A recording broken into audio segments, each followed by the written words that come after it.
ਸਾਹਿਬ ਸ਼੍ਰੀ ਗੁਰੂ ਗ੍ਰੰਥ ਸਾਹਿਬ ਜੀ ਦੀ ਹਜ਼ੂਰੀ ਵਿੱਚ ਜੁੜ ਬੈਠੀ ਗੁਰੂ ਪਿਆਰੀ ਸਾਧ ਸੰਗਤ ਜੀਓ, ਆਓ ਸਭ ਤੋਂ ਪਹਿਲਾਂ ਗੁਰੂ ਪਾਤਸ਼ਾਹ ਦੀ ਬਖਸ਼ਿਸ਼ ਕੀਤੀ ਹੋਈ ਫਤਿਹ ਦੀ ਸਾਂਝ ਪਾਈਏ ਜੀ, ਤੇ ਅੱਜ ਦੀ ਇਸ ਵਿਚਾਰ ਨੂੰ ਸ਼ੁਰੂ ਕਰੀਏ। ਵਾਹਿਗੁਰੂ ਜੀ ਕਾ ਖਾਲਸਾ, ਵਾਹਿਗੁਰੂ ਜੀ ਕੀ ਫਤਿਹ। ਜਿਹੜਾ ਹਫਤਾ ਚੜ੍ਹ ਰਿਹਾ ਜੀ, ਇਸ ਹਫਤੇ ਦੇ ਵਿੱਚ ਹੁਣ ਵਿਸਾਖੀ ਦਾ ਜਿਹੜਾ ਸ਼ੁਭ ਦਿਹਾੜਾ ਆ ਉਹ ਆ ਰਿਹਾ, ਤੇ ਸਾਰੇ ਵਿਸਾਖੀ ਮਨਾਉਣ ਲਈ ਤਿਆਰ ਆ ਜੀ। ਤੇ ਵਿਸਾਖੀ ਕਮਾਉਣ ਲਈ ਕੌਣ ਕੌਣ ਤਿਆਰ ਆ? ਇਸ ਵਾਰੀ ਮਨਾਉਂਦੇ ਤੇ ਅਸੀਂ ਬੜੇ ਚਿਰ ਤੋਂ ਆ ਰਹੇ ਹਨ, ਹਰ ਸਾਲ ਮਨਾਈ ਦੀ ਆ। ਵਿਸਾਖੀ ਕਮਾਉਣ ਲਈ ਵੀ ਆਪਣਾ ਜਿਹੜਾ ਮਨ ਆ ਉਹ ਅਸੀਂ ਬਣਾਉਣਾ ਹੈਗਾ, ਤੇ ਉਸ ਕਮਾਈ ਦੇ ਤਹਿਤ ਜਿਹੜੇ ਨੇ ਗੁਰੂ ਪਾਤਸ਼ਾਹ ਨੇ ਜੋ ਵਿਸਾਖੀ ਤੇ ਸਮੂਹ ਸਾਧ ਸੰਗਤ ਦੀ, ਖਾਲਸਾ ਪੰਥ ਦੀ ਜੋ ਝੋਲੀ 'ਚ ਪਾਇਆ, ਉਸ ਬਾਰੇ ਵਿਚਾਰਾਂ ਚਰਚਾ ਚੱਲ ਰਹੀਆਂ ਨੇ। ਤੇ ਅੱਜ ਉਸ ਵਿਚਾਰ ਚਰਚਾ ਦਾ ਜਿਹੜਾ ਆ ਅੰਤਿਮ ਵਿਚਾਰ ਹੋਏਗਾ ਜੀ। ਉਸ ਤੋਂ ਬਾਅਦ ਫਿਰ ਜਿਹੜੀ ਅਰਦਾਸ ਦੀ ਲੜੀ ਆ ਉਹ ਸ਼ੁਰੂ ਕੀਤੀ ਜਾਏਗੀ। ਪਿਛਲੀ ਵਿਚਾਰ ਦੇ ਵਿੱਚ ਅਸੀਂ ਜਿਹੜਾ ਕੌਤਕ ਗੁਰੂ ਪਾਤਸ਼ਾਹ ਨੇ ਵਿਸਾਖੀ ਵਾਲੇ ਦਿਨ ਅਨੰਦਪੁਰ ਸਾਹਿਬ ਦੀ ਪਾਵਨ ਧਰਤੀ 'ਤੇ ਵਰਤਾਇਆ, ਉਸ ਬਾਰੇ ਚਰਚਾ ਕੀਤੀ ਸੀ ਕਿ ਕਿਸ ਤਰ੍ਹਾਂ ਪੰਜ ਪਿਆਰਿਆਂ ਦੀ ਚੋਣ ਹੋਈ, ਸੀਸ ਦੀ ਮੰਗ ਕੀਤੀ ਗਈ, ਤੇ ਪੰਜ ਜਿਹੜੇ ਪਿਆਰੇ ਸੀ ਗੁਰੂ ਪਾਤਸ਼ਾਹ ਦੇ, ਭਾਈ ਦਿਆਲ ਸਿੰਘ, ਭਾਈ ਧਰਮ ਸਿੰਘ ਜੀ, ਸਾਰਿਆਂ ਨੇ ਆਪਣੇ ਸੀਸ ਗੁਰੂ ਅੱਗੇ ਭੇਟ ਕੀਤੇ, ਤੇ ਉਸ ਅਲੌਕਿਕ ਵਰਤਾਰੇ ਨੂੰ ਸਮਝਣ ਦਾ, ਉਹਦਾ ਚਿੰਤਨ ਕਰਨ ਦਾ ਇੱਕ ਨਿਮਾਣਾ ਜਿਹਾ ਉਪਰਾਲਾ ਕੀਤਾ ਸੀ ਪਿਛਲੇ ਹਫਤੇ ਦੇ ਦੌਰਾਨ।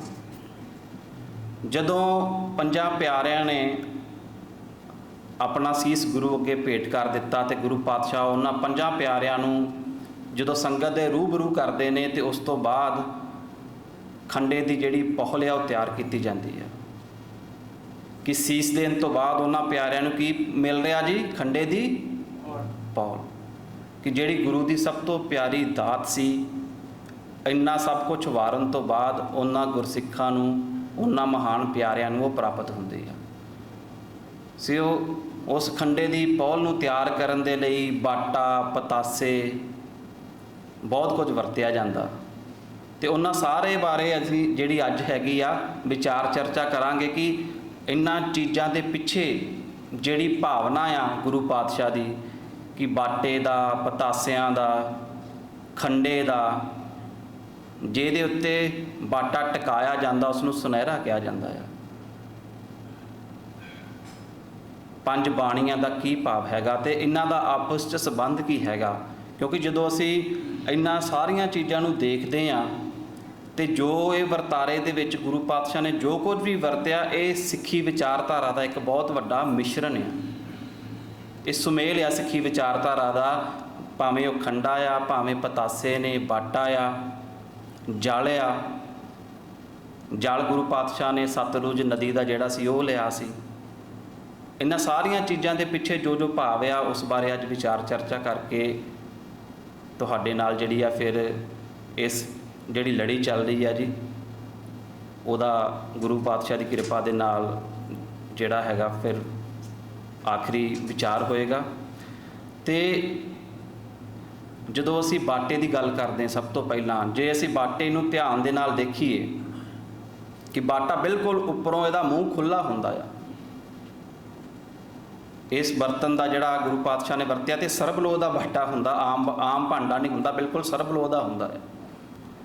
ਤੇ ਜਦੋਂ ਗੁਰਬਾਣੀ ਦੇ ਵਿੱਚ ਜਾਂ ਆਮ ਤੌਰ ਦੇ ਉੱਤੇ ਵਿਦਵਾਨਾਂ ਨੇ ਇਸ ਨੂੰ ਸਮਝਣ ਦੀ ਕੋਸ਼ਿਸ਼ ਕੀਤੀ, ਤੇ ਉਹਨਾਂ ਨੇ ਇਹ ਵਿਆਖਿਆ ਕਈਆਂ ਨੇ ਕੀਤੀ ਕਿ ਜਿਹੜਾ ਬਾਟਾ ਆ ਨਾ, ਇਹ ਵਿਸ਼ਾਲ ਹਿਰਦੇ ਦਾ ਪ੍ਰਤੀਕ ਆ। ਉਹ ਹਿਰਦਾ ਜਿਹਦੇ ਅੰਦਰ ਗੁਰਸਿੱਖ ਨੇ ਨਾਮ ਦੀ ਕਮਾਈ ਕਰਨੀ ਹੈਗੀ ਆ, ਜਿਹਦੇ ਵਿੱਚ ਨਾਮ ਰੂਪੀ ਅੰਮ੍ਰਿਤ ਟਿਕਣਾ ਹੈਗਾ ਆ। ਗੁਰਬਾਣੀ ਦਾ ਫਰਮਾਨ ਆ, ਨਾਮ ਸਮਾਵੇ ਜੋ ਭਾਂਡਾ ਹੋਏ, ਊਂਦੇ ਭਾਂਡੇ ਟਿਕੇ ਨਾ ਕੋਏ। ਅਸੀਂ ਆਮ ਕਹਿ ਦਿੰਦੇ ਹਾਂ ਨਾ ਕਿ ਗੁਰੂ ਦੀ ਕਿਰਪਾ, ਗੁਰੂ ਦੀ ਜਿਹੜੀ ਰਹਿਮਤ ਆ ਉਹ ਬਰਸ ਰਹੀ ਆ ਮੀਂਹ ਦੀ ਤਰ੍ਹਾਂ। ਹੁਣ ਜਿਹਦਾ ਭਾਂਡਾ ਜਿੰਨਾ ਵੱਡਾ ਹੋਏਗਾ, ਉਹ ਓਨਾ ਇਸ ਰਹਿਮਤ ਨੂੰ ਇਕੱਠਾ ਕਰ ਸਕਦਾ ਆ। ਆਮ ਗੁਰਸਿੱਖ ਜਿਹੜੇ ਨੇ ਇਹ ਗੱਲ ਕਰਦੇ ਨੇ ਜਦੋਂ ਕਿਤੇ ਬੈਠ ਕੇ ਗੁਰੂ ਦੀਆਂ ਵਿਚਾਰਾਂ ਕਰਨ। ਹੁਣ ਮਤਲਬ ਭਾਂਡਾ ਕੀ ਆ? ਭਾਂਡਾ ਸਾਡਾ ਹਿਰਦਾ ਆ, ਕਿ ਗੁਰੂ ਪਾਤਸ਼ਾਹ ਦੀ ਬਖਸ਼ਿਸ਼ ਰਹਿਮਤ ਆ ਹਰ ਪਾਸੇ ਵਰਤ ਰਹੀ ਆ। ਹੁਣ ਜਿੰਨਾ ਸਾਡਾ ਭਾਂਡਾ ਵੱਡਾ ਹੋਏਗਾ, ਉਨੀ ਇਹਦੇ ਵਿੱਚ ਅਸੀਂ ਗੁਰੂ ਦੀ ਨਾਮ ਦੀ ਕਮਾਈ ਜਿਹੜੀ ਆ ਉਹ ਰੱਖ ਸਕਦੇ ਹਾਂ। ਤੇ ਬਾਟੇ ਤੋਂ ਬਾਅਦ ਜਿਹੜੀ ਅਗਲੀ ਚੀਜ਼ ਹੈਗੀ ਆ ਉਹ ਜਲ ਆ। ਜਲ ਨੂੰ ਪਵਿੱਤਰਤਾ ਦਾ ਪ੍ਰਤੀਕ ਮੰਨਿਆ ਜਾਂਦਾ ਆ। ਇਹਦੇ ਪਰਤਾਏ ਭਗਤ ਕਬੀਰ ਸਾਹਿਬ ਦਾ ਵੀ ਫਰਮਾਨ ਹੈ ਜੀ, ਕਬੀਰ ਮਨ ਨਿਰਮਲ ਭਇਆ ਜੈਸੇ ਗੰਗਾ ਨੀਰ। ਹੁਣ ਜਦੋਂ ਪਾਣੀ ਦੀ ਗੱਲ ਕਰਦੇ ਨੇ, ਨੀਰ ਦੀ ਗੱਲ ਕਰਦੇ ਨੇ, ਕਿਉਂਕਿ ਗੰਗਾ ਨੀਰ ਨੂੰ ਜਿਹੜਾ ਭਾਰਤੀ ਮਨ ਆ ਲੋਕਾਂ ਦਾ ਉਸ ਸਮੇਂ ਦਾ, ਉਹ ਬਹੁਤ ਪਵਿੱਤਰ ਮੰਨਦਾ ਸੀ। ਪਰ ਇਹਦੇ ਨਾਲ ਉਹਨਾਂ ਨੇ ਵੀ ਕਿਹਾ ਕਿ ਇਕੱਲਾ ਇਸ ਜਿਹੜੀ ਗੰਗਾ ਨੀਰ ਦੀ ਗੱਲ ਕਰਦੇ ਨੇ ਕਿ ਇਕੱਲਾ ਗੰਗਾ ਨੀਰ ਪੀਣ ਨਾਲ ਮਨ ਪਵਿੱਤਰ ਨਹੀਂ ਹੁੰਦਾ, ਇਹ ਵੀ ਗੱਲ ਨਾਲ ਹੈਗੀ ਆ। ਇਹਨਾਂ ਦੇ ਨਾਲ ਬਾਣੀ ਦਾ ਜਿਹੜਾ ਪ੍ਰਵਾਹ ਵੀ ਚੱਲ ਰਿਹਾ ਆ। ਹੁਣ ਇਸ ਨੂੰ ਪਵਿੱਤਰਤਾ ਦਾ ਪ੍ਰਤੀਕ ਮੰਨਿਆ ਗਿਆ ਆ। ਭਾਈ ਗੁਰਦਾਸ ਜੀ ਵੀ ਜਦੋਂ ਗੁਰਸਿੱਖ ਦੇ ਜੀਵਨ ਦੀ ਗੱਲ ਕਰਦੇ ਆ ਨਾ, ਤੇ ਉਹ ਪਾਣੀ ਦੀ ਉਦਾਹਰਨ ਦਿੰਦੇ ਆ। ਧਰਤੀ ਪੈਰਾਂ ਹੇਠ ਹੈ, ਉਸ ਜਿਹੜਾ ਪੂਰੀ ਪੌੜੀ ਹੈਗੀ ਆ ਉਹਦੇ ਵਿੱਚ ਦੱਸਿਆ, ਤੇ ਧਰਤੀ ਹੇਠ ਵਸੰਦਾ ਪਾਣੀ। ਪਾਣੀ ਦਾ ਜਿਹੜਾ ਸੁਭਾਅ ਹੁੰਦਾ ਠੰਡਾ ਹੁੰਦਾ, ਸ਼ੀਤਲ ਹੁੰਦਾ, ਸ਼ਾਂਤ ਹੁੰਦਾ ਆ। ਇਸ ਤਰ੍ਹਾਂ ਜਦੋਂ ਗੁਰਸਿੱਖ ਨੇ ਇਸ ਅੰਮ੍ਰਿਤ ਦੀ ਦਾਤ ਪ੍ਰਾਪਤ ਕਰਨੀ ਆ, ਉਹਦੇ ਹਿਰਦੇ ਦੇ ਵਿੱਚ ਇਹ ਸਾਰੀ ਪਵਿੱਤਰਤਾ, ਸ਼ਾਂਤੀ ਜਿਹੜੀ ਹੈਗੀ ਆ ਉਹ ਟਿਕਣੀ ਚਾਹੀਦੀ ਹੈ। ਕਈ ਵਾਰੀ ਅਸੀਂ ਇਹ ਵੀ ਦੇਖਦੇ ਹਾਂ ਕਿ ਕਈ ਵੀਰਾਂ ਨੇ ਅੰਮ੍ਰਿਤ ਛਕਣ ਤੋਂ ਬਾਅਦ ਉਹਨਾਂ ਦੇ ਸੁਭਾਅ ਦੇ ਵਿੱਚ ਨਾ, ਕਈਆਂ ਦੇ ਤੇ ਬਹੁਤ ਸ਼ਾਂਤੀ ਆ ਜਾਂਦੀ ਹੈ ਤੇ ਕਈ ਦੂਜੇ ਪਾਸੇ ਵੀ ਚਲੇ ਜਾਂਦੇ ਆ। ਇਸ ਤਰ੍ਹਾਂ ਨਹੀਂ ਹੋਣਾ ਚਾਹੀਦਾ, ਕਿਉਂਕਿ ਜਿਹੜੀਆਂ ਚੀਜ਼ਾਂ ਚੱਲਦੀਆਂ ਨੇ, ਜੋ ਗੁਰੂ ਪਾਤਸ਼ਾਹ ਨੇ ਇਸ ਦੇ ਵਿੱਚ ਪਾਇਆ, ਉਹਦੇ ਪਿੱਛੇ ਇੱਕ ਬਹੁਤ ਵੱਡਾ ਅਰਥ ਹੈਗਾ, ਉਹਦਾ ਕੋਈ ਮਤਲਬ ਸੀ ਕਿ ਸਾਡੇ ਮਨ ਦੇ ਅੰਦਰ ਪਵਿੱਤਰਤਾ ਹੋਣੀ ਚਾਹੀਦੀ ਹੈ। ਤੇ ਜਲ ਜਿਹੜਾ ਆ ਉਹ ਪਵਿੱਤਰਤਾ ਦਾ ਪ੍ਰਤੀਕ ਆ। ਤੇ ਇਹਦੇ ਨਾਲ ਆ ਇਹ ਸਾਰੀਆਂ ਚੀਜ਼ਾਂ ਜੇ ਅਸੀਂ ਇਕੱਠੀਆਂ ਕਰ ਲਈਏ, ਜੇ ਬਾਣੀ ਨਾ ਪੜ੍ਹੀਏ ਤੇ ਫਿਰ ਅੰਮ੍ਰਿਤ ਤਿਆਰ ਨਹੀਂ ਹੁੰਦਾ। ਬਾਣੀ ਦਾ ਪ੍ਰਵਾਹ ਨਾਲ ਨਾਲ ਚੱਲਦਾ। ਜਦੋਂ ਅੰਮ੍ਰਿਤ ਤਿਆਰ ਹੁੰਦਾ ਤੇ ਮੌਜੂਦਾ ਸਮੇਂ ਦੇ ਵਿੱਚ ਪੰਜ ਪਿਆਰੇ ਜਿਹੜੇ ਨੇ ਉਹ ਨਾਲ ਨਾਲ ਖੰਡੇ ਦੀ ਪਹੁਲ ਤਿਆਰ ਕਰਦੇ ਨੇ, ਤੇ ਨਾਲ ਨਾਲ ਬਾਣੀਆਂ ਪੜ੍ਹਦੇ ਨੇ, ਤੇ ਨਾਲ ਨਾਲ ਖੰਡੇ ਦੇ ਨਾਲ ਜਿਹੜੇ ਵਿੱਚ ਪਤਾਸੇ ਪਾਏ ਜਾਂਦੇ ਨੇ ਉਹਨਾਂ ਨੂੰ ਜਲ ਦੇ ਵਿੱਚ ਘੋਲਦੇ ਜਾਂਦੇ ਨੇ। ਤੇ ਪਤਾਸਾ ਜਿਹੜਾ ਆ ਇਹ ਮਿੱਠਤ ਦਾ ਪ੍ਰਤੀਕ ਹੈ ਕਿ ਸਾਡੇ ਬੋਲਾਂ ਦੇ ਵਿੱਚ ਮਿਠਾਸ ਹੋਣੀ ਚਾਹੀਦੀ ਆ। ਗੁਰਬਾਣੀ ਦਾ ਫਰਮਾਨ ਆ, ਗੰਢ ਪ੍ਰੀਤੀ ਮਿੱਠੇ ਬੋਲ। ਇਨਸਾਨ ਮਿੱਠੇ ਬੋਲਾਂ ਦੇ ਨਾਲ ਜਿਹੜਾ ਹੈਗਾ ਆਪਣੀ ਗੰਢ ਆ ਜਿਹੜੀ ਉਹ ਸਮਾਜ ਦੇ ਨਾਲ ਆਪਣੇ ਰਿਸ਼ਤੇ ਜਿਹੜੇ ਨੇ ਉਹ ਕਾਇਮ ਕਰਦਾ ਆ। ਮਿੱਠ ਬੋਲੜਾ ਜੀ ਹਰ ਸੱਜਣ ਸੁਆਮੀ, ਮੌਰਾ ਹੋ ਸੰਭਲ ਥੱਕੀ ਜੀ, ਉਹ ਕਦੇ ਨਾ ਬੋਲੇ ਕੌੜਾ। ਕਦੇ ਉਹ ਕੋੜਾ ਨਹੀਂ ਬੋਲਦਾ, ਹੈ ਨਾ। ਗੁਰਬਾਣੀ ਦੇ ਵਿੱਚ ਗੁਰੂ ਪਾਤਸ਼ਾਹ ਇਹ ਬਾਰ-ਬਾਰ ਗੱਲ ਕਰਦੇ ਨੇ ਕਿ ਤੇਰੇ ਸੁਭਾਅ ਦੇ ਅੰਦਰ, ਤੇਰੇ ਮਨ ਦੇ ਅੰਦਰ ਜਦੋਂ ਮਿਠਾਸ ਹੋਏਗੀ, ਤੇਰੇ ਬੋਲਾਂ ਦੇ ਅੰਦਰ ਮਿਠਾਸ ਆਪਣੇ ਆਪ ਆ ਜਾਣੀ ਹੈ। ਪਰ ਇਸ ਦੇ ਨਾਲ ਹੀ ਇੱਕ ਬਾਬਾ ਫਰੀਦ ਨੇ ਬੜੀ ਸੋਹਣੀ ਗੱਲ ਕੀਤੀ ਆ ਕਿ ਦਿਲ ਕਾਤੀ ਗੁਣਵਾਤ ਵਾਲੀ ਗੱਲ ਨਾ ਹੋਏ।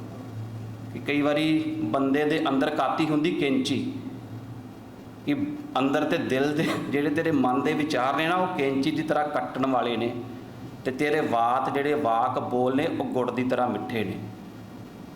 ਬਾਹਰੋਂ ਨਿਰਮਲ, ਠੀਕ ਹੈ ਨਾ, ਜਿਹੜੇ ਕੇਵਲ ਤੇ ਕੇਵਲ ਬਾਹਰੋਂ ਨਿਰਮਲ ਹੁੰਦੇ ਆ, ਜੀਓ ਮੈਲੇ ਹੁੰਦੇ ਆ, ਉਹ ਫਿਰ ਗੁਰੂ ਦੇ ਥਾਏ ਪ੍ਰਵਾਨ ਨਹੀਂ ਹੁੰਦੇ। ਇਸ ਤਰ੍ਹਾਂ ਦੀ ਮਿੱਠਤ ਵੀ ਨਹੀਂ ਰੱਖਣੀ। ਮਿੱਠਤ ਨੀਵੀਂ ਨਾਨਕਾ ਗੁਣ ਚੰਗਿਆਈਆਂ ਤਤ। ਜੋ ਮਿੱਠਤ ਜਿਹੜੀ ਗੁਣਾਂ ਦੇ ਨਾਲ, ਚੰਗਿਆਈਆਂ ਦੇ ਨਾਲ ਸਾਡੇ ਅੰਦਰ ਵਸੇ, ਇਸ ਤਰ੍ਹਾਂ ਦੀ ਜਿਹੜੀ ਮਿੱਠਤ ਆ ਉਹ ਰੱਖਣੀ। ਤੇ ਜਦੋਂ ਪਤਾਸੇ ਪਾਏ ਜਾਂਦੇ ਨੇ ਜਲ ਦੇ ਵਿੱਚ, ਇਹ ਮਿੱਠਤਾ ਦਾ ਪ੍ਰਤੀਕ ਨੇ ਜਿਹੜੀ ਸਾਨੂੰ ਬਾਹਰੋਂ ਤੇ ਅੰਦਰੋਂ ਦੋਵੇਂ ਰੂਪਾਂ 'ਚ ਮਿੱਠਾ ਕਰੇ। ਹੁਣ ਇਹ ਜਿਹੜੀ ਵਿਚਾਰਧਾਰਾ ਚੱਲ ਰਹੀ ਆ ਜੀ, ਇੱਥੋਂ ਤੱਕ ਤੇ ਆਮ ਧਰਮਾਂ ਦੇ ਵਿੱਚ ਸਾਰੇ ਇਹਨਾਂ ਚੀਜ਼ਾਂ ਨੂੰ ਸਵੀਕਾਰ ਕਰਦੇ ਨੇ ਕਿ ਬੰਦਾ ਸ਼ਾਂਤ ਵੀ ਹੋਣਾ ਚਾਹੀਦਾ, ਮਿੱਠਾ ਵੀ ਹੋਣਾ ਚਾਹੀਦਾ, ਨਿਮਰ ਵੀ ਹੋਣਾ ਚਾਹੀਦਾ।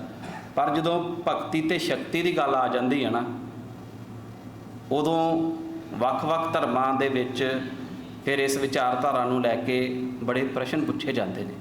ਥੋੜ੍ਹੇ ਦਿਨ ਪਹਿਲਾਂ ਹੀ ਸਿੱਖ ਸੈਂਟਰ ਦੇ ਵਿੱਚ ਇੱਕ ਨੌਨ ਸਿੱਖ ਦਾ ਵਿਜ਼ਿਟ ਆਇਆ ਸੀ, ਤੇ ਉਹ ਕੁਐਸਚਨ ਕਰ ਰਹੇ ਸੀ ਕਿ ਭਗਤੀ ਤੇ ਸ਼ਕਤੀ ਕਦੀ ਇਕੱਠੀ ਨਹੀਂ ਹੋ ਸਕਦੀ, ਇਹਨੂੰ ਤੁਸੀਂ ਇਕੱਠੀ ਕਿਉਂ ਮੰਨਦੇ ਹੈਗੇ ਹੋ? ਇਸ ਤਰ੍ਹਾਂ ਦੇ ਸਵਾਲ ਚੱਲਦੇ ਨੇ। ਹੁਣ ਜਦੋਂ ਇਨਸਾਨ ਸਵਾਲ ਕਰ ਰਿਹਾ ਤੇ ਸਾਨੂੰ ਸਮਝਣ ਦੀ ਲੋੜ ਆ ਕਿ ਉਸ ਇਨਸਾਨ ਦਾ ਜਿਹੜਾ ਸਵਾਲ ਆ ਰਿਹਾ ਉਹ ਕਿਸ ਮਨ ਦੇ ਵਿੱਚੋਂ ਆ ਰਿਹਾ। ਕਿਉਂਕਿ ਜਿਹੜਾ ਖੰਡਾ ਹੈਗਾ ਆ, ਖੰਡਾ ਮੀਰੀ ਤੇ ਪੀਰੀ ਦੀ ਤਲਵਾਰ ਨੂੰ ਜਦੋਂ ਇਕੱਠਾ ਕਰ ਦਿੰਦੇ ਆ, ਦੋ ਸ਼ਕਤੀਆਂ ਨੂੰ ਇਕੱਠਾ ਕਰ ਦਿੰਦੇ ਆ, ਤੇ ਦੋਨਾਂ ਦਾ ਜਿਹੜਾ ਸਰੂਪ ਆ ਉਹ ਖੰਡੇ ਦੀ ਤਰ੍ਹਾਂ ਹੋ ਜਾਂਦਾ। ਇਹਨੂੰ ਦੋ ਧਾਰਾ ਖੜਗ ਕਹਿੰਦੇ ਨੇ, ਕਿਰਪਾਨ ਕਹਿੰਦੇ ਨੇ, ਜਿਹਦੇ ਦੋਵੇਂ ਪਾਸੇ ਧਾਰ ਲੱਗੀ ਹੋਏ। ਤੇ ਖੰਡੇ ਦਾ ਅਰਥ ਹੁੰਦਾ ਜਿਹੜਾ ਚੀਜ਼ ਨੂੰ ਖੰਡ ਖੰਡ ਕਰ ਦੇ। ਸਾਡੇ ਅੰਦਰ ਦੀ ਹਉਮੈ ਵਿਕਾਰਾਂ ਨੂੰ ਜਦੋਂ ਖੰਡ ਕਰ ਦੇਣਾ, ਖਤਮ ਕਰ ਦੇਣਾ। ਜਦੋਂ ਖੰਡਾ ਚੱਲਦਾ ਬਾਣੀਆਂ ਦੇ ਨਾਲ, ਇਹ ਸਾਰੀ ਜਿਹੜੀ ਤਾਕਤ ਆ ਸਾਡੇ ਅੰਦਰ ਛੁਪੇ ਵਿਕਾਰਾਂ ਨੂੰ, ਬੁਰੀਆਂ ਚੀਜ਼ਾਂ ਨੂੰ ਖਤਮ ਕਰਦੀ ਆ। ਹੁਣ ਜਦੋਂ ਖੰਡੇ ਦੀ ਗੱਲ ਹੁੰਦੀ ਆ, ਭਗਤੀ ਤੇ ਸ਼ਕਤੀ ਦਾ ਸੁਮੇਲ ਹੁੰਦਾ ਆ, ਇਹ ਕੋਈ ਏਡੀ ਸੌਖੀ ਜੀ ਗੱਲ ਨਹੀਂ ਹੈਗੀ, ਕਿਉਂਕਿ ਅੱਜ ਅਸੀਂ 21ਵੀਂ ਸਦੀ ਵਿੱਚ ਬੈਠ ਕੇ ਸਾਡੇ ਪਰਿਵਾਰਾਂ ਦੇ ਵਿੱਚ ਸਾਨੂੰ ਇਹ ਸਾਰਾ ਕੁਝ ਬੜਾ ਇੱਕ ਸਧਾਰਨ ਜਿਹਾ ਲੱਗਦਾ ਕਿ ਸਿੱਖੀ ਦੇ ਵਿੱਚ ਭਗਤੀ ਤੇ ਸ਼ਕਤੀ ਦੀ ਗੱਲ ਕੀਤੀ ਆ। ਪਰ ਜਿਸ ਸਮੇਂ ਗੁਰੂ ਨਾਨਕ ਪਾਤਸ਼ਾਹ ਇਸ ਧਰਤੀ ਦੇ ਉੱਤੇ ਜਗਤ ਜਲੰਦੇ ਨੂੰ ਰੱਖ ਰਹੇ ਹੁੰਦੇ ਨੇ, ਉਦੋਂ ਇਹਨਾਂ ਚੀਜ਼ਾਂ ਦੀ ਗੱਲ ਕਰਨੀ ਕੋਈ ਸੁਖਾਲੀ ਨਹੀਂ ਸੀ ਹੈਗੀ। ਉਹਦਾ ਕਾਰਨ ਕੀ ਸੀ? ਕਿਉਂਕਿ ਜਿਸ ਸਮੇਂ ਗੁਰੂ ਪਾਤਸ਼ਾਹ ਇਸ ਧਰਤੀ ਤੇ ਆਉਂਦੇ ਨੇ, ਉਸ ਵੇਲੇ ਯੋਗ ਮਤ ਦਾ ਬਹੁਤ ਸਾਰਾ ਪ੍ਰਭਾਵ ਹੈਗਾ, ਜਿਹੜਾ ਭਾਰਤੀ ਉਪ ਮਹਾਂਦੀਪ ਹੈਗਾ ਉਸ ਦੇ ਉੱਤੇ। ਈਵਨ ਕਿ ਉਹ ਜੋਗੀ ਜਿਹੜੇ ਨੇ ਗੁਰੂ ਨਾਨਕ ਪਾਤਸ਼ਾਹ ਨੂੰ ਇਹ ਵੀ ਸਵਾਲ ਕਰਦੇ ਨੇ ਕਿ ਤੁਸੀਂ ਤੇ ਗ੍ਰਿਸਤ ਧਾਰਨ ਕੀਤਾ ਹੋਇਆ, ਤੇ ਜਿਹੜਾ ਗ੍ਰਿਸਤੀ ਇਨਸਾਨ ਆ ਉਹ ਕਦੇ ਵੀ ਧਰਮ ਦੇ ਰਸਤੇ ਤੇ ਨਹੀਂ ਚੱਲ ਸਕਦਾ। ਦੁੱਧ ਵਿੱਚ ਕਿਉਂ ਕਾਂਜੀ ਪਾਈ? ਗੁਰੂ ਪਾਤਸ਼ਾਹ ਨੂੰ ਸਵਾਲ ਕਰਦੇ ਨੇ ਕਿ ਤੁਹਾਡਾ ਜੀਵਨ ਤੇ ਦੁੱਧ ਦੀ ਤਰ੍ਹਾਂ ਪਵਿੱਤਰ ਸੀ, ਤੁਸੀਂ ਕਾਂਜੀ ਪਾਤੀ, ਭਾਵ ਖੱਟਾ ਪਾਤਾ ਇਹਦੇ ਵਿੱਚ, ਇਹ ਦੁੱਧ ਫੁੱਟ ਗਿਆ, ਤੁਸੀਂ ਗ੍ਰਿਸਤ ਧਾਰਨ ਕੀਤਾ ਹੋਇਆ, ਇਹਦੇ ਕਰਕੇ ਤੁਸੀਂ ਪਰਮਾਤਮਾ ਦੇ ਰਸਤੇ ਤੇ ਨਹੀਂ ਚੱਲ ਸਕਦੇ। ਤੇ ਉਸ ਸਮੇਂ ਮੀਰੀ ਪੀਰੀ ਦੀ ਗੱਲ ਕਰਨੀ, ਗ੍ਰਿਸਤ ਨੂੰ ਤੇ ਮੰਨਣਾ ਹੀ ਮੰਨਣਾ ਕਿ ਇਨਸਾਨ ਜਿਹੜਾ ਆ ਉਹਦੇ ਅੰਦਰ ਮੀਰੀ ਤੇ ਪੀਰੀ ਦਾ ਸੁਮੇਲ ਵੀ ਹੋਣਾ ਚਾਹੀਦਾ ਆ। ਤੇ ਦੂਸਰੇ ਪਾਸੇ ਇੱਕ ਵਿਚਾਰਧਾਰਾ ਚੱਲ ਰਹੀ ਆ ਜਿਹਦੇ ਵਿੱਚ ਨੌਨ ਵਾਇਲੈਂਸ ਨੂੰ ਜਿਹੜਾ ਹੈਗਾ ਬਹੁਤ ਉੱਤਮ ਮੰਨਿਆ ਜਾਂਦਾ ਆ, ਕਿ ਅਹਿੰਸਾ ਜਿਹੜਾ ਆ ਉਹ ਪਰਮ ਧਰਮ ਹੈਗਾ ਆ। ਹੁਣ ਇਹ ਥਿਊਰੀ ਬਹੁਤ ਵਧੀਆ ਹੈਗੀ, ਇਹ ਕੋਈ ਕਨਸੈਪਟ ਮਾੜਾ ਨਹੀਂ ਹੈਗਾ ਕਿ ਕਿਸੇ ਨਾਲ ਲੜਨਾ ਨਹੀਂ, ਝਗੜਾ ਨਹੀਂ ਕਰਨਾ, ਬਿਲਕੁਲ ਸ਼ਾਂਤ ਰਹਿਣਾ ਆ। ਪਰ ਰੱਬ ਨਾ ਕਰੇ ਕੋਈ ਧਿਰ ਇਸ ਤਰ੍ਹਾਂ ਦੀ ਪੈਦਾ ਹੋ ਜੇ, ਕੋਈ ਤਾਕਤ ਇਸ ਤਰ੍ਹਾਂ ਦੀ ਪੈਦਾ ਹੋ ਜੇ ਜਿਹੜੀ ਇਨਸਾਨ ਨੂੰ ਖਤਮ ਕਰਨ ਤੇ ਆ ਜੇ, ਤੇ ਫਿਰ ਉਸ ਦੇ ਅੱਗੇ ਖੜਨਾ ਬਹੁਤ ਜ਼ਰੂਰੀ ਹੁੰਦਾ। ਭਾਰਤੀ ਇਤਿਹਾਸ ਦੇ ਵਿੱਚ ਇਹਦੀਆਂ ਬਹੁਤ ਉਦਾਹਰਨਾਂ ਮਿਲ ਜਾਂਦੀਆਂ ਕਿ ਜਦੋਂ ਅਰਬ ਦੇ ਹਮਲਾਵਰਾਂ ਨੇ ਹਮਲੇ ਕੀਤੇ ਹਿੰਦੁਸਤਾਨ ਦੀ ਧਰਤੀ ਦੇ ਉੱਤੇ, ਤੇ ਉੱਥੋਂ ਦੇ ਜਿਹੜੇ ਬਸ਼ਿੰਦੇ ਸੀ, ਲੋਕ ਸੀ, ਜਿਨ੍ਹਾਂ ਦੇ ਉੱਤੇ ਆਪਣੇ ਧਰਮਾਂ ਦਾ ਪ੍ਰਭਾਵ ਸੀ, ਉਹਨਾਂ ਨੇ ਮਰਨਾ ਤੇ ਖੁਸ਼ੀ ਪ੍ਰਵਾਨ ਕਰ ਲਿਆ, ਪਰ ਕਿਸੇ ਨੇ ਲੜਨਾ ਪ੍ਰਵਾਨ ਨਹੀਂ ਕੀਤਾ, ਕਿਉਂਕਿ ਉਹਨਾਂ ਕੋਲ ਧਰਮ ਯੁੱਧ ਦੀ ਵਿਚਾਰਧਾਰਾ ਨਹੀਂ ਹੈਗੀ, ਉਹਨਾਂ ਕੋਲ ਮੀਰੀ ਪੀਰੀ ਦਾ ਸੁਮੇਲ ਨਹੀਂ ਹੈਗਾ, ਉਹਨਾਂ ਕੋਲ ਸਿਰਫ ਕੀ ਆ? ਪੀਰੀ ਆ, ਕਿ ਸਪਿਰਚੁਅਲਿਟੀ ਆ। ਫਿਰ ਸਾਨੂੰ ਪਤਾ ਲੱਗਦਾ ਕਿ ਇਹਨਾਂ ਚੀਜ਼ਾਂ ਦਾ ਹੋਣਾ ਕਿੰਨਾ ਜ਼ਰੂਰੀ ਸੀ। ਇਹ ਜਿਹੜੀ ਮੀਰੀ ਪੀਰੀ ਦੀ ਗੰਢ ਆ, ਇਹਦੇ ਨਾਲ ਗੁਰੂ ਪਾਤਸ਼ਾਹ ਨੇ ਸਾਡੇ ਅੰਦਰ ਕਿੰਨੀ ਤਾਕਤ ਬਖਸ਼ੀ ਹੈਗੀ ਹੈ। ਤੇ ਕੱਲੀ ਮੀਰੀ ਵੀ ਨਹੀਂ ਪ੍ਰਵਾਨ ਸਿੱਖੀ ਦੇ ਵਿੱਚ, ਕਿਉਂਕਿ ਜਿਹੜਾ ਮੀਰ ਆ, ਜਦੋਂ ਉਹ ਹਮਲਾਵਰ ਜਿਹੜਾ ਪੀਰੀ ਨੂੰ ਛੱਡ ਦਿੰਦਾ ਆ, ਅਧਿਆਤਮਕਤਾ ਨੂੰ, ਸਪਿਰਚੁਅਲਿਟੀ ਨੂੰ ਛੱਡ ਦਿੰਦਾ ਆ, ਫਿਰ ਉਹ ਪਾਪ ਕੀ ਜੰਜ ਦਾ ਲਾੜਾ ਹੋ ਜਾਂਦਾ ਆ।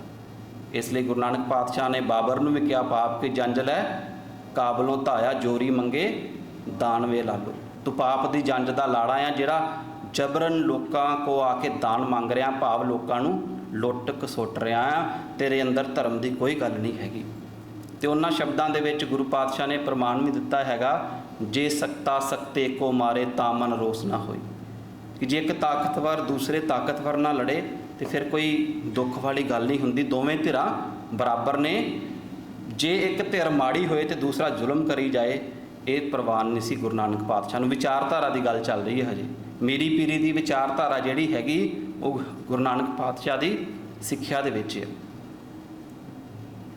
ਗੁਰਬਾਣੀ ਦਾ ਫਰਮਾਨ ਆ, ਮਹਾ ਯੁੱਧ ਜੋਧ ਬਹੁ ਕੀਨੇ ਵਿੱਚ ਹਉਮੈ ਪਚੇ ਪਚਾਏ ਜੀਓ, ਕਿ ਜਦੋਂ ਬੰਦਾ ਇਕੱਲਾ ਬਾਹਰੀ ਤੌਰ ਦੇ ਉੱਤੇ ਯੋਧਾ ਬਣਦਾ ਆ, ਉਹਦੇ ਅੰਦਰ ਹਉਮੈ ਦਾ ਆਉਣਾ ਬੜਾ ਸੁਭਾਵਿਕ ਹੁੰਦਾ, ਤੇ ਕਈ ਵਾਰੀ ਉਹ ਡੋੜ ਵੀ ਜਾਂਦਾ ਜਦੋਂ ਇਸ ਤਰ੍ਹਾਂ ਦੀ ਮੁਸੀਬਤ ਦੇ ਵਿੱਚ ਫਸ ਜੇ ਨਾ, ਜਿੱਥੇ ਉਸ ਨੂੰ ਲੱਗੇ ਕਿ ਮੇਰੀ ਜਾਨ ਨੂੰ ਖਤਰਾ ਆ, ਫਿਰ ਉਹ ਭੱਜ ਵੀ ਜਾਂਦਾ ਜੰਗ ਦੇ ਮੈਦਾਨ ਦੇ ਵਿੱਚੋਂ। ਭਾਈ ਡੱਲਾ ਜੀ ਦੀ ਸਾਖੀ ਆਉਂਦੀ ਆ ਜੀ ਗੁਰੂ ਗੋਬਿੰਦ ਸਿੰਘ ਪਾਤਸ਼ਾਹ ਦੇ ਸਮੇਂ ਦੀ, ਕਿ ਭਾਈ ਡੱਲਾ ਚੌਧਰੀ ਆ, ਜਿੱਥੇ ਅੱਜ ਸਿੱਖਾਂ ਦਾ ਤਖਤ ਆ, ਸਾਬੋ ਕੀ ਤਲਵੰਡੀ ਉਸ ਪਾਸੇ ਦਾ, ਦਮਦਮਾ ਸਾਹਿਬ ਦਾ। ਤੇ ਗੁਰੂ ਪਾਤਸ਼ਾਹ ਦਾ ਜਦੋਂ ਪਰਿਵਾਰ ਵਿਛੋੜਾ ਹੋ ਜਾਂਦਾ, ਆਨੰਦਪੁਰ ਸਾਹਿਬ ਚਲਿਆ ਜਾਂਦਾ, ਤੇ ਬੜੀਆਂ ਫੋੜਾਂ ਮਾਰਦਾ ਉਸ ਸਮੇਂ ਕਿ ਜੇ ਤੁਸੀਂ ਮੈਨੂੰ ਯਾਦ ਕੀਤਾ ਹੁੰਦਾ, ਮੇਰੇ ਕੋਲ ਬੜੇ ਬਹਾਦਰ ਯੋਧੇ ਨੇ, ਉਹ ਮੈਂ ਲੈ ਕੇ ਆਉਣਾ ਸੀ, ਤੇ ਅੱਜ ਜਿਹੜੀ ਹਾਲਾਤ ਆ, ਹਾਲਤ ਆ, ਉਹ ਬਿਲਕੁਲ ਭਿੰਨ ਹੋਣੀ ਸੀ। ਗੁਰੂ ਪਾਤਸ਼ਾਹ ਹੱਸਦੇ ਨੇ ਕਿ ਸਮਾਂ ਆ ਲੈਂਦੇ ਫਿਰ ਦੱਸਾਂਗੇ। ਤੇ ਇੱਕ ਗੁਰਸਿੱਖ ਜਦੋਂ ਬੰਦੂਕ ਲੈ ਕੇ ਆਉਂਦਾ, ਤੇ ਉਹ ਕਹਿੰਦਾ ਜੀ ਇਹਦਾ ਨਿਸ਼ਾਨਾ ਬਹੁਤ ਦੂਰ ਤੱਕ ਜਾਂਦਾ, ਤੇ ਗੁਰੂ ਪਾਤਸ਼ਾਹ ਕਹਿੰਦੇ ਅੱਜ ਅਸੀਂ ਨੂੰ ਪਰਖਣਾ ਆ, तो भाई डल्ला जी आओ सामने खलोवो, तुहाडे ते गोली चला के देखनी है, जां अपने सिपाही लैके आओ। ना भाई डल्ला आउंदा ते ना भाई कोई डल्ले दे, जिन्हां दी ओह बहुत कहंदा सी ना बड़े बड़े योधे हैगे मेरे को, क्योंकि उन्हां दे अंदर नाम की ताकत नहीं सी हैगी। ये भगती ते शक्ति का सुमेल हैगा। एक पासे जिहड़ी हैगी आ कल्ली मीरी भी गुरु नूं नहीं सी प्रवान, इसलिए गुरु पातशाह ने मीरी ते पीरी का सुमेल जिहड़ा आ वो सानूं दिता।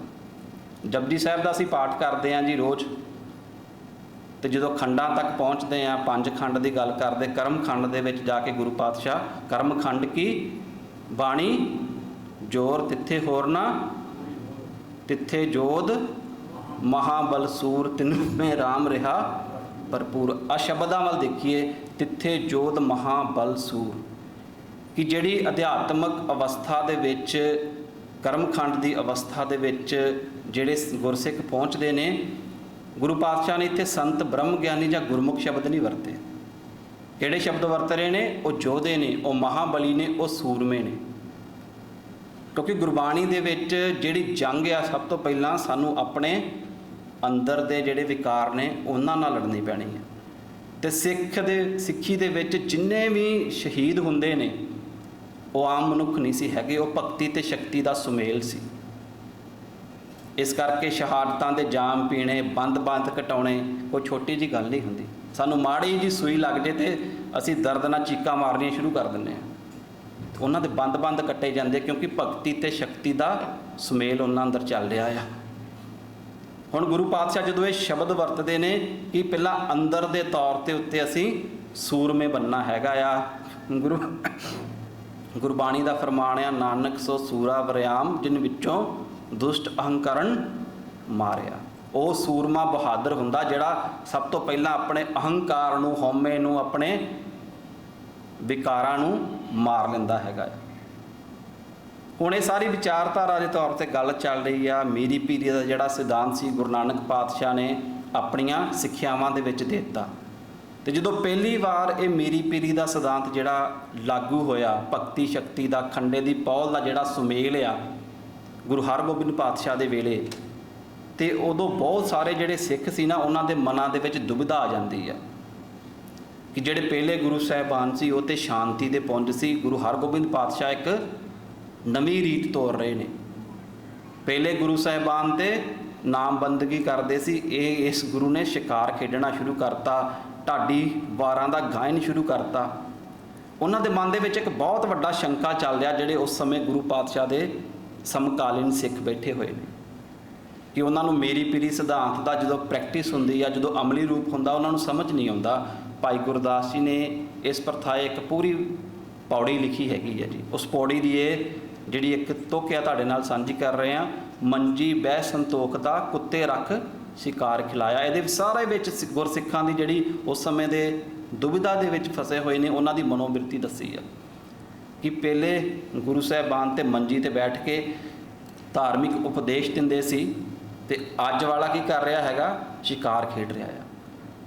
हुण उस समय इस चीज़ नूं जदों लागू किया गया तो गुरसिखां दे मन दे विच प्रश्न आ जाता है। अज सानूं सारा कुछ बड़ा सिंपल जिहा लगदा आ, पर अंत दे विच कनकलूड करते हैं भाई साहब, भाई गुरदास जी, कि जिन्हां दे अंदर सच वरतदा हुंदा ना, जिन्हां नूं गुरु ते भरोसा आ, डोलदे नहीं, वो सच जग जाहिर होना सी। सिख दा रिश्ता गुरु दे नाल भवरे दे समान हुंदा। भवरा फुੱਲ तो बिना नहीं रह सकदा, इसे तरह सिख गुरु तो बिना नहीं रह सकदा। ये विचारधारा तो सानूं पता लगदा जदों गुरु गोबिंद सिंह पातशाह ने खालसा साजिया 1699 1606 दे विच गुरु हरगोबिंद पातशाह ने मीरी पीरी का जिहड़ा सिद्धांत सी वो लागू प्रैक्टिस किया सी। उदों सिखां दे मन च दुविधा आउंदी आ, पर 1699 की विसाखी नूं कोई दुविधा नहीं हैगी, क्योंकि हुण सिखां नूं तकरीबन कोई 90 कुछ साल का समा हो चुका है, 100 कुछ साल का समा हो चुका। इस सिद्धांत के नाल उन्हां दा जिहड़ा एक रिश्ता आ वो बन चुका है, वो मीरी पीरी नूं अपने अंदर वसा चुके हैं। फिर ये सारा कुछ जदों पहलां हो जाता तो फिर गुरु गोबिंद सिंह पातशाह ने खंडे की पहल दे विच की नवां कीता? ये भी एक सवाल आ कि मेरी पीरी ते गुरु हरगोबिंद पातशाह ने देती। इस दे विच एक रिश्ता हैगा, जिवें गुरु नानक पातशाह ने सब तो पहला ਬੀਜ ਬੋਇਆ ਮੀਰੀ ਪੀਰੀ ਦਾ ਆਪਣੀਆਂ ਸਿੱਖਿਆਵਾਂ ਦੇ ਰਾਹੀਂ। ਗੁਰੂ ਹਰਗੋਬਿੰਦ ਪਾਤਸ਼ਾਹ ਨੇ ਇਸ ਵਿਚਾਰਧਾਰਾ ਨੂੰ ਲਾਗੂ ਕਰ ਦਿੱਤਾ ਤੇ ਗੁਰੂ ਗੋਬਿੰਦ ਸਿੰਘ ਪਾਤਸ਼ਾਹ ਨੇ ਕੋਈ ਨਵਾਂ ਅਲੌਕਿਕ ਵਰਤਾਰਾ ਨਹੀਂ ਸੀ ਵਰਤਾਇਆ, ਉਹਨਾਂ ਨੇ ਰੀਇਨਫੋਰਸ ਕੀਤਾ ਸੀ, ਇਸ ਨੂੰ ਜ਼ਰੂਰੀ ਕਰ ਦਿੱਤਾ ਇਹ ਸਾਰੀਆਂ ਚੀਜ਼ਾਂ ਨੂੰ ਕਿ ਇਹਨਾਂ ਦੇ ਨਾਲ ਹੀ ਜਿਹੜੀ ਆ ਉਹ ਸਿੱਖ ਦਾ ਜੀਵਨ ਜਿਹੜਾ ਆ ਉਹ ਜੀਆ ਜਾਏਗਾ ਕਿ ਸਿੱਖ ਕਦੇ ਵੀ ਮੀਰੀ ਪੀਰੀ ਨੂੰ ਅਲੱਗ ਨਹੀਂ ਕਰ ਸਕਦਾ। ਅਸੀਂ ਇਹ ਨਹੀਂ ਕਹਿ ਸਕਦੇ ਕਿ ਗੁਰੂ ਪਾਤਸ਼ਾਹ ਜੀ ਸਾਨੂੰ ਤੁਹਾਡੀ ਅਧਿਆਤਮਕਤਾ ਤੇ ਪ੍ਰਵਾਨ ਆ, ਪਰ ਸਾਨੂੰ ਇੱਕ ਯੋਧੇ ਵਾਲਾ ਜਿਹੜਾ ਰੂਪ ਦੀ ਤੁਸੀਂ ਗੱਲ ਕਰਦੇ ਹੋ ਸਾਨੂੰ ਉਹ ਸਵੀਕਾਰ ਨਹੀਂ ਹੈਗਾ। ਅਸੀਂ ਡੁਐਲਿਟੀ 'ਚ ਨਹੀਂ ਰਹਿ ਸਕਦੇ। ਸਾਨੂੰ ਜਦੋਂ ਸਿੱਖੀ ਦੇ ਮਾਰਗ ਤੇ ਚੱਲਣਾ ਪਏਗਾ ਇਹਨਾਂ ਦੋਵਾਂ ਤਾਕਤਾਂ ਨੂੰ ਨਾਲ ਲੈ ਕੇ ਹੀ ਚੱਲਣਾ ਪੈਣਾ। ਇੱਕ ਇੱਕ ਨੂੰ ਇਹਨਾਂ ਦੋਨਾਂ ਨੂੰ ਅਸੀਂ ਵੱਖ ਨਹੀਂ ਕਰ ਸਕਦੇ ਕਿਉਂਕਿ ਇੱਕ ਨੇ। ਇਸ ਕਰਕੇ ਜਦੋਂ ਗੁਰੂ ਪਾਤਸ਼ਾਹ ਇਹ ਸਾਰਾ ਕੁਝ ਮਿਲਾਉਂਦੇ ਨੇ, ਇਹ ਸਿੱਖੀ ਵਿਚਾਰਧਾਰਾ ਦਾ ਇੱਕ ਮਿਸ਼ਰਨ ਆ, ਸੁਮੇਲ ਆ ਸਾਰਾ ਕੁਝ।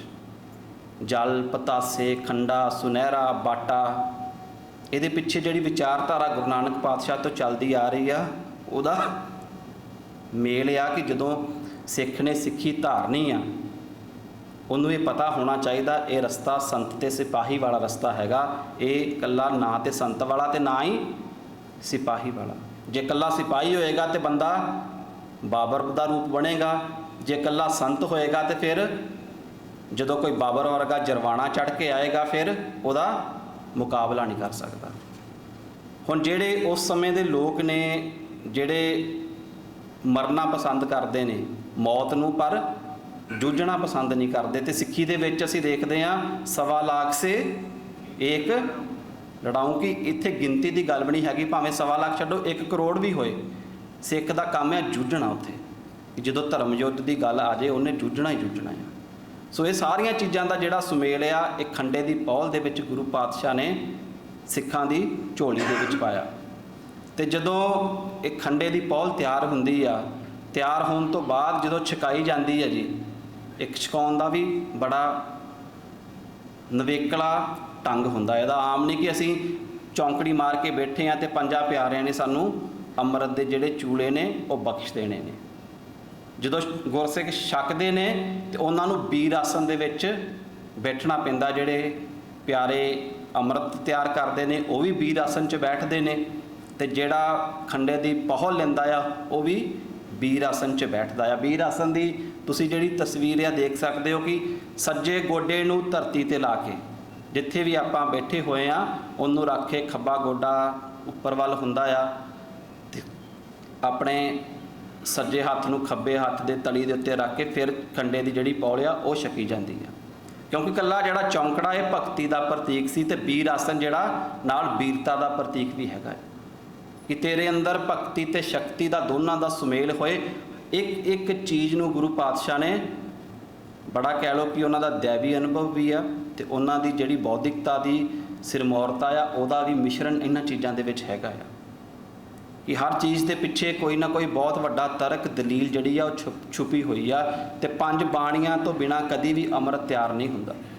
ਅਸੀਂ ਪਤਾਸੇ ਲਿਆਈਏ, ਖੰਡਾ ਬਾਟਾ ਵੀ ਲਿਆਈਏ, ਸਾਰਾ ਕੁਝ ਰੱਖ ਲਈਏ, ਪਰ ਬਾਣੀਆਂ ਦਾ ਜਿਹੜਾ ਸਿਮਰਨ ਆ ਜਿੰਨਾ ਚਿਰ ਤੱਕ ਬਾਣੀ ਨਹੀਂ ਜਾਊਗੀ। ਅੱਜ ਨਾ ਇੱਕ ਸਵਾਲ ਬੜਾ ਸਿੱਖਾਂ ਦੇ ਮਨ ਦੇ ਵਿੱਚ ਆ ਜਾਂਦਾ ਕਿ ਜਦੋਂ ਅੰਮ੍ਰਿਤ ਸਰੋਵਰ ਦੇ ਵਿੱਚ ਉਹ ਅੰਮ੍ਰਿਤ ਬਣਦਾ ਨੇ ਕਿ ਨਹੀਂ ਬਣਦਾ।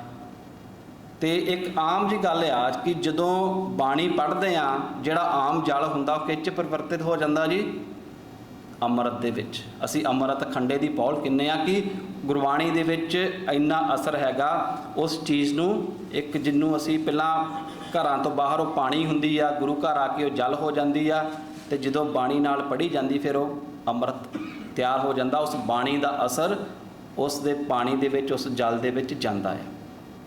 ਤੇ ਇਸ ਲਈ ਜਿਹੜਾ ਅੰਮ੍ਰਿਤ ਆ ਜਦੋਂ ਛਕਣਾ ਇਹ ਵੀ ਵੀਰ ਆਸਨ ਦੇ ਵਿੱਚ ਛਕਣਾ। ਜਦੋਂ ਅੰਮ੍ਰਿਤ ਛਕ ਲਿਆ ਜਾਂਦਾ ਹੈ ਫਿਰ ਰਹਿਤ ਦਿੱਤੀ ਜਾਂਦੀ ਆ ਗੁਰਸਿੱਖਾਂ ਨੂੰ। ਉਸ ਰਹਿਤ ਦੇ ਬਾਰੇ ਅਸੀਂ ਪਿਛਲੇ ਹਫਤੇ ਵੀ ਗੱਲ ਕੀਤੀ ਸੀ। ਉਹ ਸਿਰਫ ਉਹਦਾ ਇੱਕ ਛੋਟਾ ਜਿਹਾ ਭਾਗ ਸੀ, ਉਹ ਬੜੀ ਲੰਬੀ ਚੌੜੀ ਹੁੰਦੀ ਹੈ ਜੀ, ਕਿੰਨਾ ਚੀਜ਼ਾਂ ਨੂੰ ਮੰਨਣਾ ਤੇ ਕਿੰਨਾ ਨੂੰ ਨਹੀਂ ਮੰਨਣਾ। ਤੇ ਇੱਕ ਗੱਲ ਫਿਰ ਉਹ ਸਾਰੇ ਵੀਰਾਂ ਭੈਣਾਂ ਨੂੰ, ਗੁਰਸਿੱਖਾਂ ਨੂੰ, ਸਿੰਘ ਸਿੰਘਣਿਆਂ ਨੂੰ ਦ੍ਰਿੜ ਕਰਵਾਈ ਜਾਂਦੀ ਆ ਕਿ ਅੱਜ ਤੋਂ ਬਾਅਦ ਤੁਸੀਂ ਜਿਹੜੇ ਹੈਗੇ ਹੋ ਇੱਕ ਪਿਤਾ ਦੇ ਧੀਆਂ ਪੁੱਤਰ ਹੋ। ਤੁਹਾਡਾ ਪਿਤਾ ਕੌਣ ਹੈ? ਧਾਰਮਿਕ ਤੌਰ ਦੇ ਉੱਤੇ ਗੁਰੂ ਗੋਬਿੰਦ ਸਿੰਘ ਜੀ। ਤੁਹਾਡੇ ਮਾਤਾ ਕੌਣ ਨੇ? ਇਹ ਸਿੱਖ ਰਹਿਤ ਮਰਿਆਦਾ ਦੇ ਵਿੱਚ ਦਰਜ ਹੋਇਆ ਜੀ, ਮਾਤਾ ਸਾਹਿਬ ਕੌਰ ਜੀ। ਤੇ ਤੁਹਾਡਾ ਜਨਮ ਕਿੱਥੇ ਹੋਇਆ? ਜਨਮ ਸ੍ਰੀ ਕੇਸਗੜ੍ਹ ਸਾਹਿਬ, ਉਹ ਧਰਤੀ, ਉਹ ਥਾਂ ਜਿੱਥੇ ਗੁਰੂ ਪਾਤਸ਼ਾਹ ਨੇ ਖਾਲਸੇ ਨੂੰ ਸਾਜਿਆ ਸੀ। ਤੇ ਤੁਸੀਂ ਵਾਸੀ ਕਿੱਥੋਂ ਦੇ ਹੋ?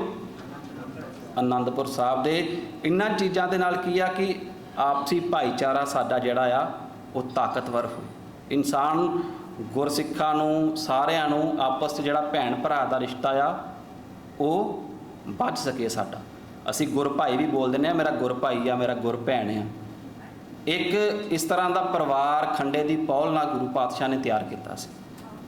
ਹੁਣ ਜਦੋਂ ਅਸੀਂ ਗੱਲ ਸ਼ੁਰੂ ਕਰਦੇ ਹਾਂ ਜੀ ਵਿਸਾਖੀ ਦੀ, ਜਿਵੇਂ ਸਟਾਰਟਿੰਗ 'ਚ ਵੀ ਗੱਲ ਸ਼ੁਰੂ ਕੀਤੀ ਸੀ ਕਿ ਵਿਸਾਖੀ ਮਨਾਉਣ ਲਈ ਸਾਰੇ ਤਿਆਰ ਆ, ਪਰ ਕਮਾਉਣ ਲਈ ਕੋਈ ਹੈਗਾ ਤਿਆਰ ਜੀ? ਇਹ ਬਹੁਤ ਵੱਡਾ ਪ੍ਰਸ਼ਨ ਆ, ਕਿਉਂਕਿ ਵਿਸਾਖੀ ਤੇ ਅੰਮ੍ਰਿਤ, ਵਿਸਾਖੀ ਤੇ ਖਾਲਸਾ ਸਾਜਣਾ ਇਹ ਇੱਕ ਰੂਪ ਹੋ ਚੁੱਕੇ ਨੇ।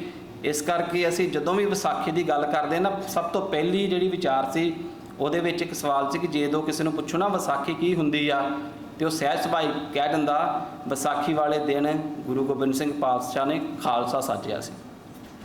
ਵਿਸਾਖੀ ਤੇ ਖਾਲਸਾ ਸਾਜਣਾ ਆਪਸ 'ਚ ਇਸ ਤਰ੍ਹਾਂ ਰਲ ਮਿਲ ਚੁੱਕੇ ਨੇ, ਇਹਨਾਂ ਦਾ ਆਪਸ 'ਚ ਇੰਨਾ ਵੱਡਾ ਸੁਮੇਲ ਹੈਗਾ ਹੈ। ਤੇ ਇੰਟਰਨੈਟ ਦੇ ਉੱਤੇ ਵੀ ਜਦੋਂ ਵਿਸਾਖੀ ਅਸੀਂ ਸਰਚ ਕਰਾਂਗੇ ਤੇ ਨਾਲ ਦੀ ਨਾਲ ਹੀ ਗੁਰੂ ਗੋਬਿੰਦ ਸਿੰਘ ਪਾਤਸ਼ਾਹ ਦੀ ਵਿਸਾਖੀ ਦੀ ਗੱਲ ਆਉਣ ਲੱਗ ਪੈਂਦੀ ਹੈ। 1699 ਦੀ ਵਿਸਾਖੀ ਇੰਨੀ ਮਹਾਨ ਹੈਗੀ ਆ। ਤੇ ਮਹਾਨ ਕਿਉਂ ਆ? ਕਿਉਂਕਿ ਖਾਲਸੇ ਨੂੰ ਅੰਮ੍ਰਿਤ ਦੀ ਦਾਤ ਜਿਹੜੀ ਆ ਉਹ ਬਖਸ਼ਿਸ਼ ਹੈਗੀ, ਬਖਸ਼ੀ ਆ ਗੁਰੂ ਪਾਤਸ਼ਾਹ ਨੇ। ਹੁਣ ਜਿਹੜੀ ਆਖਿਰ ਤੇ ਬੇਨਤੀ ਕਰਨੀ ਹੈਗੀ ਆ ਕਿ ਸਾਡੇ ਮਨ ਦੇ ਵਿੱਚ ਜਦੋਂ ਅਸੀਂ ਪ੍ਰਸ਼ਨਾਂ ਦੀ ਗੱਲ ਕੀਤੀ ਸੀ ਨਾ ਕਿ ਕਈ ਵੀਰ ਸੱਜਣ ਭੈਣਾਂ ਇਸ ਤਰ੍ਹਾਂ ਦੀ ਗੱਲ ਕਰਦੇ ਨੇ ਨਾ, ਮੇਰਾ ਮਨ ਬੜਾ ਪਵਿੱਤਰ ਆ, ਮੈਨੂੰ ਕੋਈ ਅੰਮ੍ਰਿਤ ਦੀ ਲੋੜ ਨਹੀਂ ਹੈਗੀ। ਜਿਸ ਤਰ੍ਹਾਂ ਦੇ ਸਵਾਲ ਆਉਂਦੇ ਨੇ ਮਨ ਦੇ ਵਿੱਚ, ਇਹਦਾ ਮਤਲਬ ਕੀ ਆ? ਹਜੇ ਗੁਰੂ ਤੇ ਭਰੋਸਾ ਬੱਝਾ ਨਹੀਂ, ਮਨ ਹਜੇ ਅੰਮ੍ਰਿਤ ਛਕਣ ਨੂੰ ਤਿਆਰ ਨਹੀਂ ਹੈਗਾ। ਤੇ ਇਹ ਬੜੀ ਇੱਕ ਕਈ ਬੜੇ ਵੀਰ ਭੈਣਾਂ ਨਾ ਬੜੇ ਸਿੰਸੀਅਰ ਤੇ ਇਮਾਨਦਾਰ ਵੀ ਹੁੰਦੇ ਨੇ ਆਪਣੇ ਵਿਚਾਰਾਂ ਪ੍ਰਤੀ। ਉਹਨਾਂ ਨੂੰ ਪਤਾ ਹੁੰਦਾ ਕਿ ਅੰਮ੍ਰਿਤ ਛਕਣਾ ਗੁਰੂ ਦੇ ਨਾਲ ਇੱਕ ਬੜੀ ਵੱਡੀ ਕਮਿਟਮੈਂਟ ਆ, ਇੱਕ ਛੋਟੀ ਜੀ ਗੱਲ ਨਹੀਂ ਹੈਗੀ। ਤੇ ਉਹ ਇਹ ਸਮਝਦੇ ਨੇ ਕਿ ਮੈਂ ਹਜੇ ਤਿਆਰ ਨਹੀਂ ਹੈਗਾ, ਮੇਰੇ ਅੰਦਰ ਹਜੇ ਉਨੀ ਤਾਕਤ ਨਹੀਂ ਹੈਗੀ ਕਿ ਮੈਂ ਇਸ ਰਸਤੇ ਤੇ ਚੱਲ ਸਕਾਂ। ਬਿਲਕੁਲ ਗੱਲ ਠੀਕ ਆ ਕਿ ਜਦੋਂ ਅਸੀਂ ਗੁਰਬਾਣੀ 'ਚ ਪੜ੍ਹਦੇ ਆ ਨਾ, ਤੇ ਗੁਰਬਾਣੀ ਵਿੱਚ ਗੁਰੂ ਪਾਤਸ਼ਾਹ ਕਦੇ ਵੀ ਸੈਲਫ ਕੌਨਫੀਡੈਂਸ ਜਿਹੜਾ ਅਸੀਂ ਸ਼ਬਦ ਵਰਤਦੇ ਹਾਂ ਕਿ ਆਪਣੇ ਆਪ ਤੇ ਭਰੋਸਾ ਰੱਖੋ, ਇਹ ਸ਼ਬਦ ਨਹੀਂ ਵਰਤਦੇ। ਭਰੋਸਾ ਕਿਹਦੇ ਤੇ ਰੱਖਣਾ? ਹਮੇਸ਼ਾ ਗੁਰੂ ਪਾਤਸ਼ਾਹ, ਗੁਰੂ ਭਰੋਸਾ। ਕਿਉਂਕਿ ਗੁਰੂ ਸਾਡਾ ਅਭੁੱਲਿਆ, ਪਰਮਾਤਮਾ ਅਭੁੱਲਿਆ, ਅਸੀਂ ਭੁੱਲਣ ਅੰਦਰ ਆ। ਭੁੱਲਣ ਅੰਦਰ ਸਭ ਕੋ ਅਭੁੱਲ ਗੁਰੂ ਕਰਤਾਰ। ਇਹ ਸਵੀਕਾਰ ਕਰਨਾ ਚਾਹੀਦਾ ਸਾਨੂੰ ਕਿ ਜੇ ਸਾਡੇ ਮਨ 'ਚ ਵਿਚਾਰ ਆ ਰਿਹਾ ਕਿ ਮੈਂ ਕਮਜ਼ੋਰ ਆ ਪਰ ਮੇਰਾ ਗੁਰੂ ਤੇ ਕਮਜ਼ੋਰ ਨਹੀਂ ਨਾ ਹੈਗਾ। ਉਹ ਤੇ ਜਿਹੜੇ ਡੋਲਦੇ ਨੇ ਉਹਨਾਂ ਦੀ ਬਾਂਹ ਫੜਦਾ ਆ, ਡੋਲਣ ਤੇ ਰਾਖੋ ਪ੍ਰਭੂ ਨਾਨਕ ਦੇ ਕਰ ਹੱਥ। ਜੇ ਮਨ ਡੋਲਦਾ, ਮਨ 'ਚ ਇਹ ਵਿਚਾਰ ਆਉਂਦੇ ਨੇ ਕਿ ਮੈਂ ਨਹੀਂ ਛਕ ਸਕਦਾ, ਇਹਦਾ ਮਤਲਬ ਆ ਸਾਨੂੰ ਗੁਰੂ ਦੇ ਉੱਤੇ ਹਜੇ ਭਰੋਸਾ ਪੂਰਾ ਬੱਝਾ ਨਹੀਂ ਹੈਗਾ ਸਾਡਾ। ਠੀਕ ਆ, ਸਾਡੇ ਮਨ ਦੀ ਬਿਰਤੀ ਕਮਜ਼ੋਰ ਆ, ਇਹ ਇੱਕ ਬੜੀ ਵੱਡੀ ਕਮਿਟਮੈਂਟ ਹੈਗੀ ਆ, ਪਰ ਇਸ ਕਮਿਟਮੈਂਟ ਨੂੰ ਪੂਰਾ ਕਰਾਉਣ ਵਾਲਾ ਗੁਰੂ ਜਿਹੜਾ ਆ ਉਹ ਸਰਬ ਕਲਾ ਸਮਰੱਥ ਆ, ਉਹ ਅਧੂਰਾ ਨਹੀਂ ਹੈਗਾ, ਉਹ ਪੂਰਾ ਗੁਰੂ ਆ। ਹੁਣ ਘੱਟੋ ਘੱਟ ਆਪਾਂ ਇਹ ਅਰਦਾਸ ਤੇ ਸ਼ੁਰੂ ਕਰੀਏ ਕਿ ਗੁਰੂ ਪਾਤਸ਼ਾਹ ਮੇਰੇ ਅੰਦਰ ਇਸ ਤਰ੍ਹਾਂ ਦੀ ਤਾਕਤ ਵਰਤਾ ਕਿ ਇੱਕ ਦਿਨ ਮੈਂ ਤੇਰੇ ਦਿੱਤੇ ਹੋਏ ਖੰਡੇ ਦੀ ਪਹੁਲ ਛਕ ਸਕਾਂ। ਕਿ ਇਸ ਤਰ੍ਹਾਂ ਦੇ ਸਵਾਲ ਹੀ ਸਾਰੀ ਉਮਰ ਕਰਦੇ ਰਹਿਣਾ, ਮੇਰਾ ਅੰਦਰ ਸਾਫ਼ ਆ, ਉਹਨਾਂ ਵੱਲ ਦੇਖੋ ਜਿਹੜੇ ਅਮਰ ਛਕ ਕੇ ਮਾੜੇ ਕੰਮ ਕਰਦੇ ਨੇ। ਜੇ ਇਸ ਤਰ੍ਹਾਂ ਦੇ ਸਵਾਲ ਚੱਲਦੇ ਨੇ, ਇਹਦਾ ਮਤਲਬ ਸਾਡਾ ਮਨ ਸਾਨੂੰ ਧੋਖੇ 'ਚ ਰੱਖ ਰਿਹਾ ਜੀ। ਮਨ ਹਜੇ ਗੁਰੂ ਨਾਲ ਜੁੜਿਆ ਨਹੀਂ। ਇਹ ਮਨ ਦਾ ਸੁਭਾਅ ਹੀ ਹੈ, ਕਿਉਂਕਿ ਇਹ ਗੁਰਬਾਣੀ ਦੇ ਅਕੋਰਡਿੰਗ ਇਹ ਮਨ ਉੱਡਣ ਪੰਖੇਰੂ ਬਨ ਕਾਇਆ, ਇਹ ਬੜੀਆਂ ਦਿਸ਼ਾਵਾਂ ਵੱਲ ਭੱਜਦਾ ਆ। ਇਹਨਾਂ ਸਾਰੀਆਂ ਚੀਜ਼ਾਂ ਨੂੰ ਅਸੀਂ ਧਿਆਨ ਵਿੱਚ ਰੱਖੀਏ ਤੇ ਗੁਰੂ ਅੱਗੇ ਬੇਨਤੀ ਕਰੀਏ ਕਿ ਸੱਚਾ ਪਾਤਸ਼ਾਹ ਸਾਨੂੰ ਵੀ ਆਨੰਦਪੁਰ ਸਾਹਿਬ ਦੀ ਧਰਤੀ ਦੇ ਜਿਹੜੇ ਆ ਉਹ ਵਾਸੀ ਬਣਾ, ਇਹ ਰਹਿਮਤ ਹੋਏ। ਹੁਣ ਅਗਲੇ ਹਫਤੇ ਮੰਗਲਵਾਰ ਸਾਹਿਬ ਜੀ ਵਿਸਾਖੀ ਦਾ ਪਾਵਨ ਦਿਹਾੜਾ ਮਨਾਉਣ ਦੇ ਲਈ ਸਿੰਘ ਸਭਾ ਗੁਰਦੁਆਰਾ ਸਾਹਿਬ ਵਿਖੇ ਅਖੰਡ ਪਾਠ ਸਾਹਿਬ ਸ਼ੁਰੂ ਹੋਏਗਾ। ਵੀਰਵਾਰ ਨੂੰ ਭੋਗ ਪਾਏ ਜਾਣਗੇ ਤੇ ਅਗਲੇ ਐਤਵਾਰ ਤੋਂ ਜਿਹੜੀ ਸਾਡੀ ਅਰਦਾਸ ਦੀ ਲੜੀ ਹੈਗੀ ਆ ਉਹ ਸ਼ੁਰੂ ਹੋਏਗੀ। ਅੱਜ ਦੀਆਂ ਵਿਚਾਰਾਂ ਕਰਦਿਆਂ ਬੇਅੰਤ ਪ੍ਰਕਾਰ ਦੀਆਂ ਭੁੱਲਾਂ ਚੁੱਕਾਂ ਹੋ ਗਈਆਂ ਜੀ। ਗੁਰੂ ਪਾਤਸ਼ਾਹ ਸਾਧ ਸੰਗਤ ਬਖਸ਼ਣਯੋਗ ਆ, ਬਖਸ਼ ਲੈਣਾ। ਦਿਓ ਸੀਸ ਬੁਲਾਓ ਫਤਿਹ। ਵਾਹਿਗੁਰੂ ਜੀ ਕਾ ਖਾਲਸਾ, ਵਾਹਿਗੁਰੂ ਜੀ ਕੀ ਫਤਿਹ।